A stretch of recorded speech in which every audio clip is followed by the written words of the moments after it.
Hi, it's Wyndham. What is the meaning of life?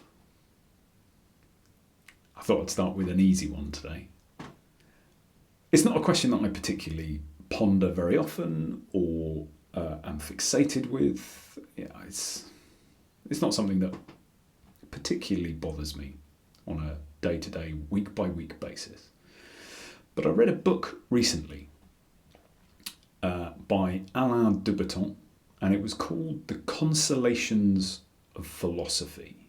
And in this book, he takes, I think it's 5 modern day challenges and exposes them to specific philosophers' thinking from across the ages. And one of the philosophers he uses is Epicurus. I've never heard of him. Like I say,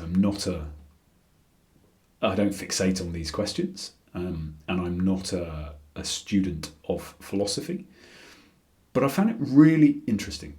So Epicurus is known as the Hedonist Philosopher, and essentially his belief in life was the meaning of life was pleasure, personal, maximising the amount of pleasure we can in life, and anything in our life only has value insofar as it is related to the personal pleasure we derive from it.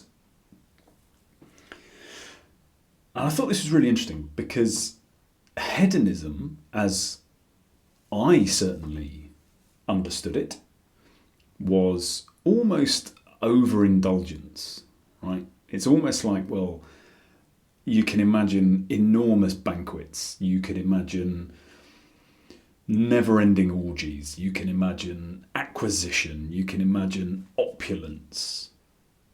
And this certainly was my thinking coming into it. And yet, Epicurus had this outlook on life that was, our life is about personal pleasure. We should never limit our personal pleasure.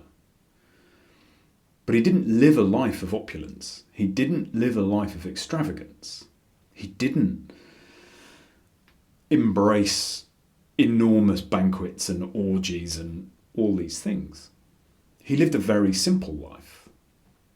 The food he ate was predominantly vegetables grown from his garden. He wore very simple clothes. He forewent, is that even a word? He went without opulence and extravagance in favour of deep, challenging, intellectual conversation with his closest friends. He went for mental stimulation over physical stimulation. And he stripped all of those typical things we would think of when we think of hedonism from his life. His life was really simple. And it had me thinking about our modern life and what are we trying to create? What are we pursuing in our lives? Because the vast majority of my clients come to me and say things like, well, I'm not happy and I don't know what to do about it.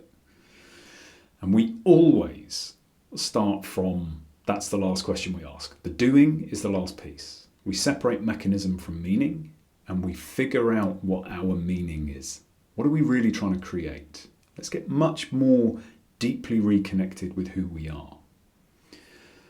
So do we want to be a millionaire, a billionaire? Do we want the flash car? Are we seeking career progression? Are we seeking a status of some kind? What kind of relationships are we looking to pursue? How do we demonstrate who we are in the world? Because all of those things are mechanisms to a deeper meaning. And in the same way that Epicurus realized that we shouldn't deny ourselves anything that gives us genuine pleasure, he also figured out where his genuine pleasure came from, and it was not from showy excess, from acquisition of things. And we live in a society that projects acquisition constantly at us. That success is a very narrowly defined word, and demonstrating it requires opulence and extravagance. And yet, one of these ancient thinkers is saying, I fully believe personal pleasure is the meaning of life. But maybe it's not where we think it is. So, what's your meaning of life? What are you trying to create? And why are you trying to create that?